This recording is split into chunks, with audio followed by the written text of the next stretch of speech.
Here's this week's Steam Code raffle winner. I give a Steam Code for a free game away with every video I do, and all you have to do to enter is leave a comment that wouldn't violate Twitter's terms of service. Make sure you have contact info in your YouTube profile so I can reach out to you. A complete list of games to choose from is in the description below. Make sure you subscribe so you don't miss a chance to win. Now on with the show. I'm playing something almost every week, and sometimes I want to talk about it and give you a vertical slice. So stick with me for some lightning reviews. This week on the chopping block.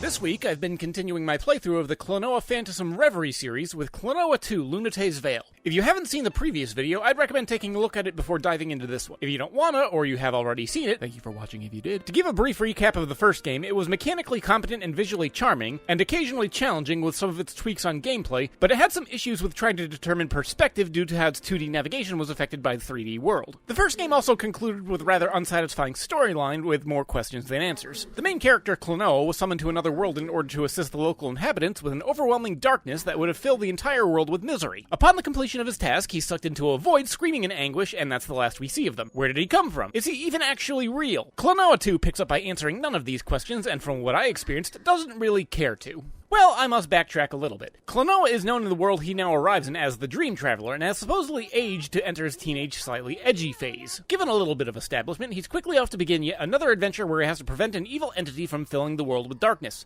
Once again, another character is introduced to infuse his ring with special powers in order to snag enemies to serve as platforming and combat enablers. Klonoa 2, however, builds on the last game's mechanics by adding more platforming elements in the forms of enemies that serve different functions once you've snagged them. Some are going to be picked up multiple times and serve as explosives, some gain charge and give access to new areas by having them absorb other enemies you throw at them, and others give you incredible boosts to jumping or even hovering. Otherwise, Klonoa's own physical abilities are still as slow-moving and limited as they've always been. However, to increase the pace of some levels and expand the variety of gameplay, Klonoa also has some hoverboard levels that makes the pace a little bit more reaction-based. I'm not entirely certain I like this, but in the moment they were a nice mix-up of mechanics when the side-scrolling platforming was getting a little bit stale. One mix-up I didn't like, though, was the introduction of a few levels that could be deemed as incentivized auto-scrollers. What I mean by that are courses that usually put some big enemy in a chasing position that ensures you have to move constantly through a level or get punished, usually with an instant death state. To make another comparison with the first game, I genuinely liked how it was a bit more of a mellow, slow-paced platformer which made it easier for me to relax, while still injecting performance challenges in the case of puzzles or specific orientations of enemies requiring very precise platforming.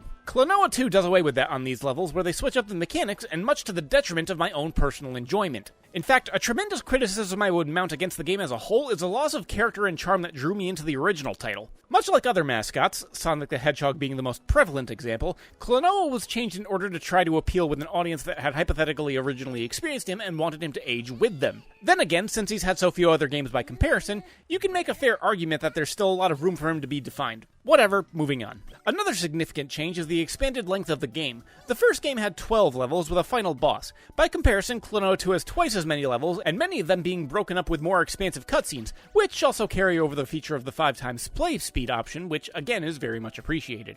Now, the simple addition of content and play length of the game by comparison doesn't necessarily make it good. The game fortunately has enough variety in how you play, and in the visual design of the world you navigate, so it never becomes too grating right up until the final level. However, the final level is as far as I've gotten, and I haven't finished it, and I don't intend to. Some of the more challenging platform elements make their appearance in the final level, and given the game still keeps what is in my mind a flaw by keeping the original live system, I eventually lost too many and was forced to start a level over when I had been near the final stretch, at which point I decided that if I was getting that frustrated, then the game could go off. So, in this 2-video conclusion to this game's package, Klonoa Door to Phantomile is the shorter, but in my opinion, superior experience, which is also a good option to go for if you don't want to shell out the $450 for an original PS1 copy, and Klonoa 2 Lunatei's Veil, while lengthier and clearly having a more robust production budget, suffers from a compromise of character and what is, in my opinion, a blow to integrity for design. Now, if you'll excuse me, I need to play Hot Wheels Unleashed and do push-ups.